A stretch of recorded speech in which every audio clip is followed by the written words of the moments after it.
After raising her family and enduring a tragic personal loss, Lindi Biggi channeled her grief and energy into forming Loving All Animals, an organization dedicated to saving and providing happy lives for our furry and feathered friends. We're now joined by Lindi Biggi, who is president, creator, founder of Loving All Animals, wonderful charitable animal organization. And you can see her magnetism with the animals. She's got Baby Love and Bugsy and Joshua on the back of the chair. So where were you born? I was born in St. Louis, Missouri. And you, as I understand it, animals were a part of your life from a very young age. I was completely, totally raised on a farm, yes, yes. And tell me a little bit about your mother would rescue animals that couldn't go to auction. Tell me more about that. Well, where we lived a good part of my youth was there was a slaughterhouse down the road, not very far, and next to the slaughterhouse was an auction place. And in the old days, all the farmers on the weekend would bring animals to auction. Well, real often, some of the animals they brought weren't very healthy, old, sick, injured, and so they couldn't actually stand up and go into the ring, so they never ever were auctioned off. And so what would happen is then they would take the big truck would come in, take all those animals, whether it was a chicken or a horse or a pig, no matter what it was, and they'd take it to the slaughterhouse. Well, my mom had a better idea. She came up to him and she says, I'll pay you $5 for anything that lives, and I'll pick them all up and take them to, and my maiden name was Fleming, and it was called Fleming's Funny Farm. Really? Did your mother name it that? Yes. Okay. And I mean, we had it was 2,300 acres, and we had every imaginable life form, except for exotic birds, that we even had a bison.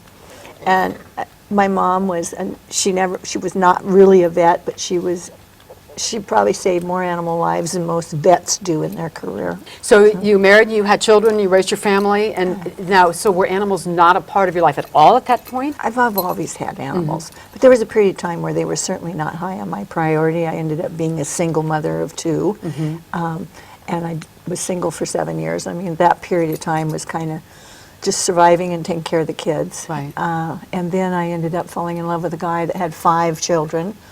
So that kind of kept me busy for a while, and then life got easier, and I got out of control. When did you come to the desert in that whole? 17 years ago. Okay. And you were remarried at that point? Yes, yes. And the same husband I'm talking about now. And he has, how many total animals would you say are here? Which day? Pick an average, on average. Okay, on average, there's probably 50 exotic birds, and there's always between 3 and 12 dogs, and sometimes there's cats here, there, and everywhere. Now, I have to ask you a little bit about your granddaughter, because that was part of what led to Loving All Animals, right? Yes. September 24th, 2007, my just turned 17-year-old granddaughter went to school on a Monday morning and never came back. She lived with me. She came to live with me when she was 15. And she was in a car accident right after school. Got out of school at 3:20, was dead at 3:40. So sad. And that, like I say, I have a charmed life, but it was all evened up there. That was the lowest of low of low. And that's when I kind of decided I really better either go drown myself in the pond or get up and get going, because I was so depressed. And that's when Loving All Animals was started. So you decided to challenge your grief and your energy into that. And it's so true that if you start thinking about other people's problems, yours kind of siphon away. What are all of the things that Loving All Animals does? I know you have you do a lot of different things. We have actually 9 different programs, and I think the easiest way to describe what Loving All Animals is we will do absolutely anything that will get us closer to the point where there is no need to euthanize. And it's really, euthanize is it's a dumb word, because we kill animals, and we kill animals as a form of population control.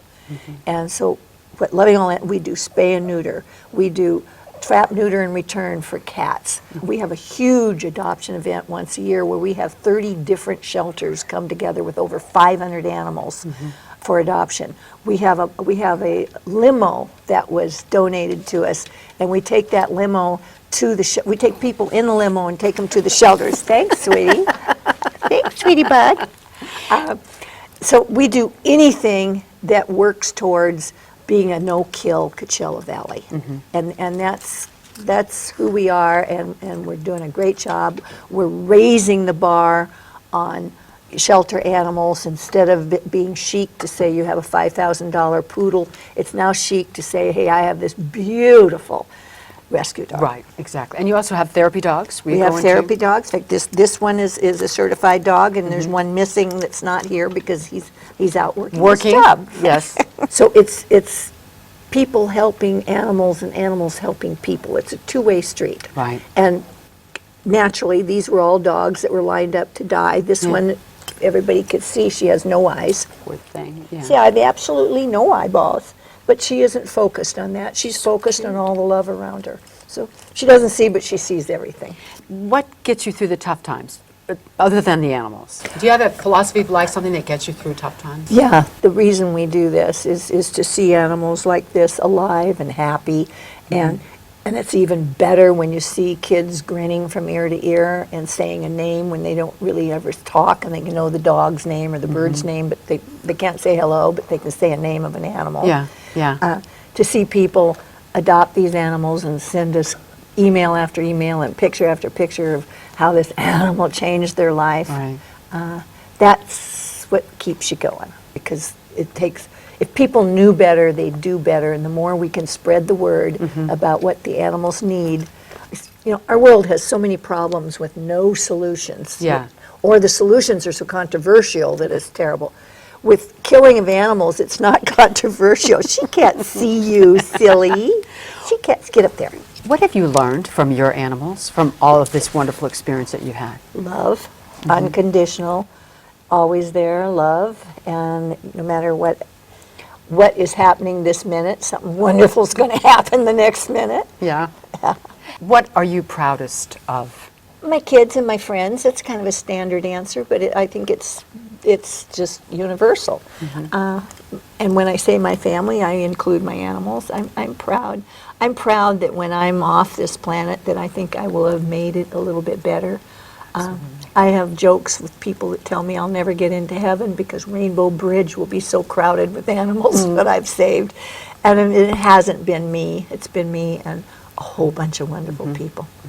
So. Well, you do such wonderful work, Lindi Well, thank Biggi. you. Thank you so much. Thank you. Thank you. Thank you. Thank you.